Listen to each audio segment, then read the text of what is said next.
Assalamualaikum and good day everyone. In this lesson, we will focus on proposal writing for your digital magazine group project.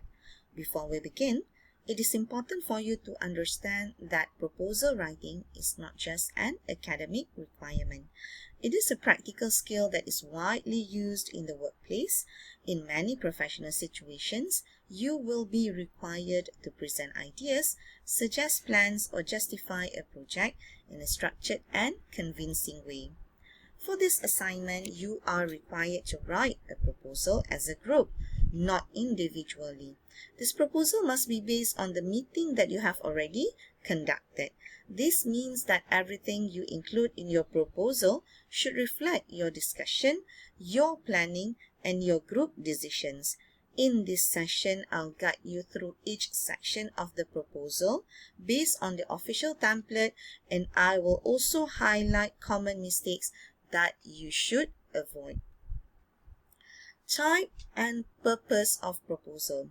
This proposal is an internal proposal, which means it is written within the same organization and submitted to your lecturer. Because of this, your writing should be formal but still clear and easy to understand. You do not need complicated vocabulary, but you must avoid informal expressions. For example, some students write sentences like, "We want to do a magazine," or "This project is very fun." These are not suitable for a proposal. A better version would be, "The group proposes to develop a digital magazine," or "This project aims to enhance communication skills." The purpose of your proposal is to gain approval and to show that your group has planned the project properly. Proposal format. You should follow the template that I have shared on VLE as well as in the WhatsApp group. This proposal must follow the exact structure provided in the template. The required sections are introduction, background, objectives, program detail, justification, financial implication, conclusion, and also appendix. Each section has a specific purpose and you must present them in the correct order. A common mistake is skipping sections or combining them incorrectly. For example, some students mix the introduction and background into one paragraph, which makes the proposal unclear. Following the correct format is important because it reflects professionalism and organization, which are key skills in both academic and workplace writing. Introduction section. Now let us focus on the introduction section, which is the first section of your proposal. This part is very important because it gives the reader a first impression of your project. A clear and well-written introduction shows that your group understands the task and is able to communicate professionally. In terms of tenses, the introduction is usually written in the present tense because you are describing your current proposal and general facts. For example, you will use sentences like, "This proposal aims to ... or the group proposes to ... Avoid using past tense unless you are referring to something that has already happened, such as your meeting. Now, I'll guide you step by step on how to write your introduction using at least 10 sentences, and I'll explain what each sentence should contain. For your first sentence, you should clearly state the purpose of the proposal. For example, you can begin with, "This proposal aims to present," or "This proposal is prepared to propose." This immediately tells the reader, that is myself, madam, what the document is about. For your second sentence, you introduce the project itself. You can write something like, "The group proposes to develop a digital magazine titled." This gives a clear idea of your project. For your third sentence, you can briefly describe the nature of the project. For example, this project focuses on producing a digital magazine that highlights, which helps the reader or the examiner understand the scope. For your fourth sentence, you may mention that the proposal is based on group discussion. A suitable sentence starter would be, this proposal is developed based on the group discussion and planning, ... For your fifth sentence, you can mention the target or purpose of the magazine. For example, the digital magazine is intended to provide ... or the project aims to benefit ... For your sixth sentence, you can briefly state what the proposal will include. For instance, this proposal outlines the objectives, process, and timeline of the project. This prepares the reader or the examiner for the rest of the document. For your seventh sentence, you may highlight the collaborative nature of the task. You can write, this project is carried out collaboratively among group members, ... For your eighth sentence, you can emphasize feasibility. For example, the project is designed to be completed within the given time frame of 2 weeks. This shows planning. For your ninth sentence, you can briefly mention skills or outcomes. For example, this project also aims to enhance communication and teamwork skills among members. For your 10th sentence, you conclude the introduction by reinforcing the purpose. A good sentence starter would be, therefore, this proposal seeks approval to proceed with the project. This links clearly to the purpose of the proposal. Now let me highlight some common mistakes in writing the introduction. One common mistake is using informal language such as, we want to make a magazine, or this project is very fun. These expressions are not suitable for formal writing. Another mistake is mixing tenses. For example, starting in present tense and suddenly switching to past tense without reason. You should maintain consistency in your tense. Another common issue is writing sentences that are too vague, such as, this project is important. This does not give any meaningful information. Instead, you should be specific and explain what the project is about and why it is being proposed. So overall, your introduction should be clear, structured, and written in present tense, with each sentence serving a specific purpose. If you follow this structure, your introduction will be strong and effective. Okay, now let us move on to the background section. This section explains the reason behind your project. In simple terms, you are answering the question, why is this project needed? In terms of tenses, the background is usually written using a combination of present tense and present continuous. The present tense is used for general facts, while present continuous can be used to describe current situations or needs. Now, I'll guide you on how to write this section using 5 sentences and what each sentence should include. For your first sentence, you should introduce the general situation. For example, you can start with, in today's digital era, online platforms play an important role in communication. For your second sentence, you expand on this idea. You may write, many students are increasingly using digital idea to share information and idea. For your third sentence, you explain for your third sentence, you highlight a problem or gap. For example, however, students often lack structured opportunities to develop their writing skills. For your fourth sentence, you explain the impact of this problem. A suitable sentence could be, this may limit their ability to communicate effectively in academic and professional setting. For your fifth sentence, you narrow down the focus of your context. For example, among students, there is a need for a platform that encourages creative and collaboration. you can continue by saying, you can continue your sentences by connecting the problem to your project. You may write, a digital magazine can serve as a suitable platform to address these needs. A subsequent sentence, you briefly explain how your project helps. For example, it allows students to contribute ideas in articles, share ideas, and work as a team.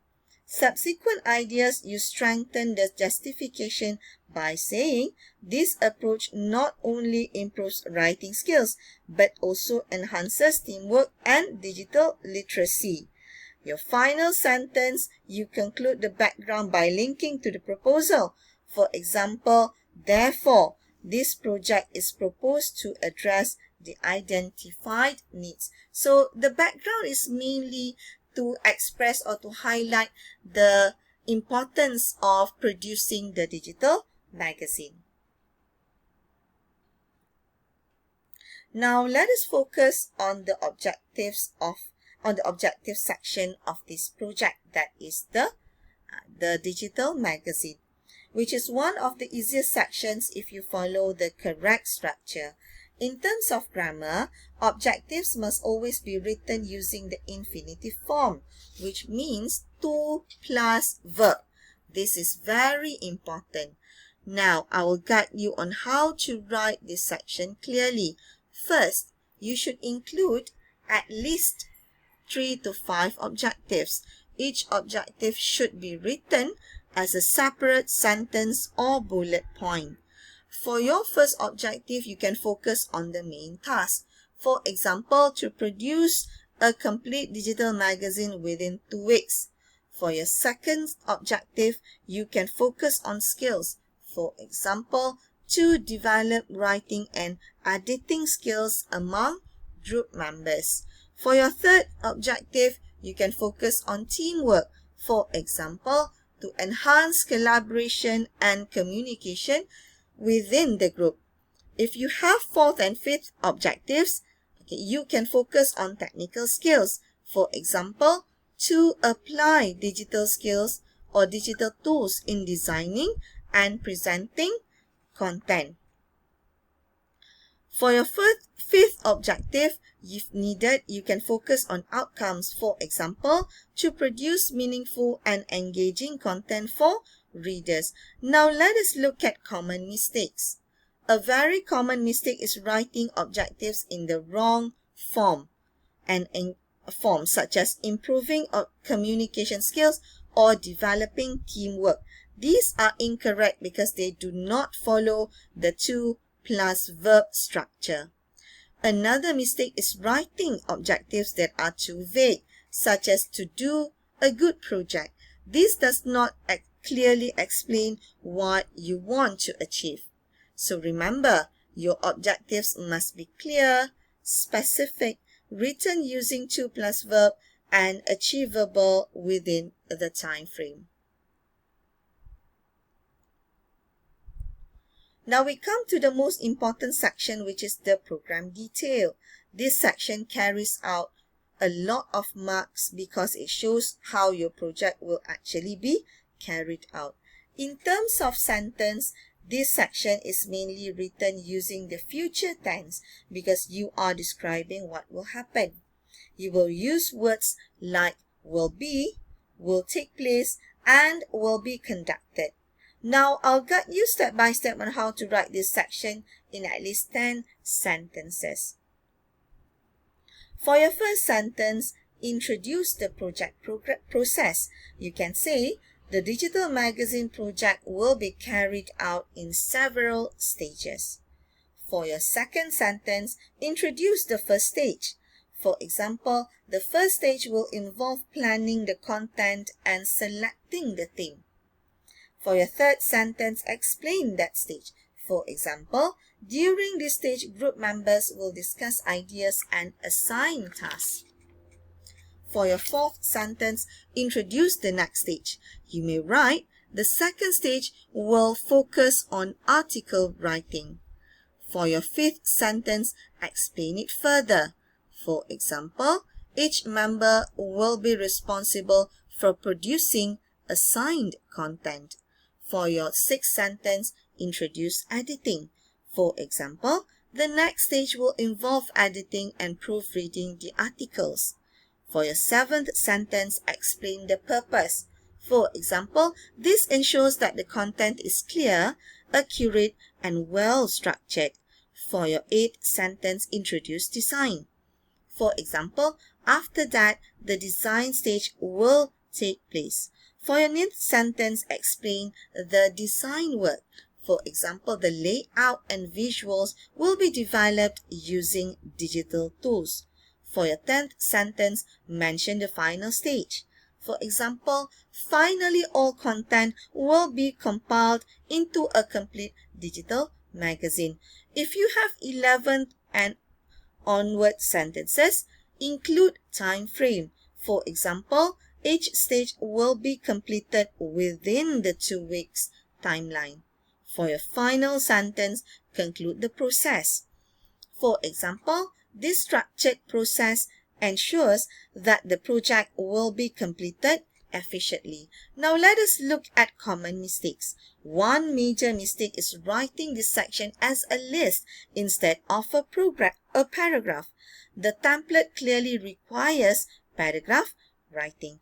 Another mistake is not including the time frame. Without time indication, your proposal does not show proper planning.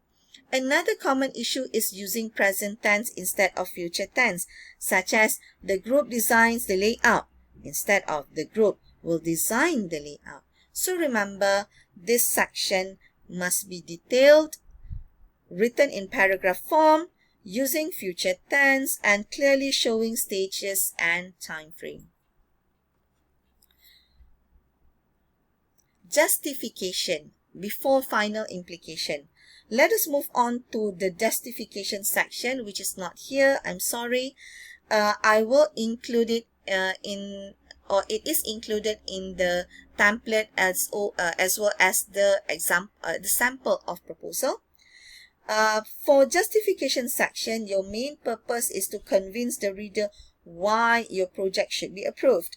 You are basically answering the question, why is this project worth doing? In terms of tenses, this section is mainly written in the present tense because you are explaining general benefits and importance. Common mistakes done during justification is writing very short and weak justification such as, this project is good. This is not convincing at all. Another mistake is repeating the same idea without adding new points. You must provide different and clear benefits in justification section. So remember, your justification must be clear, persuasive, specific, focus on benefits, not personal opinion. Now we have arrived to the financial implication section. For this project, this is actually a very simple section, but many students still make mistakes here. In terms of tenses, this section is usually written in the present tense because you are stating facts about the project. About the budget. Now I will guide you on how to write this section clearly. For your first sentence, you should clearly state the budget. A suitable sentence starter would be, the total estimated budget for this project is 0 ringgit. Okay, for your second sentence, you explain why there is no cost. For example, this is because the project is conducted fully in digital format. Next sentence, you may add more explanation. For example, all materials and tools used are available online and do not require payment. Next sentence, you can mention the use of free tools. For example, the group will utilize free digital platform for writing, editing, and designing. For your subsequent sentence, you reinforce cost efficiency. For example, therefore, no financial allocation is required for this project.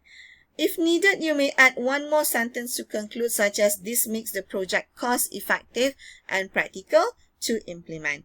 Now, let us look at common mistakes. One very common mistake is including unnecessary costs such as printing paper or transportation. This is incorrect because your project is fully digital. Now let us look at another mistake is leaving the section empty or not explaining the 0 ringgit. Even though the budget is 0, you still need to explain it clearly. So remember, this section must clearly state RM0, explain why, be simple but complete. Finally, we move to the conclusion section, followed by the submission requirements. The conclusion is where you summarize your proposal and reinforce your request for approval. In terms of tenses, the conclusion mainly uses present tense as you are summarizing your proposal. Now, I'll guide you on how to write the conclusion. For your first sentence, you restate the purpose. For example, in conclusion, this proposal outlines the plan to develop a digital magazine. For your second sentence, you summarize the process. For example, the project includes stages such as planning, writing, editing, and designing. For your third sentence, you must mention feasibility. For example, the project is designed to be completed within the given 2-week time frame. For your fourth sentence, you highlight benefits. For example, it also provides opportunities to enhance communication and teamwork skills.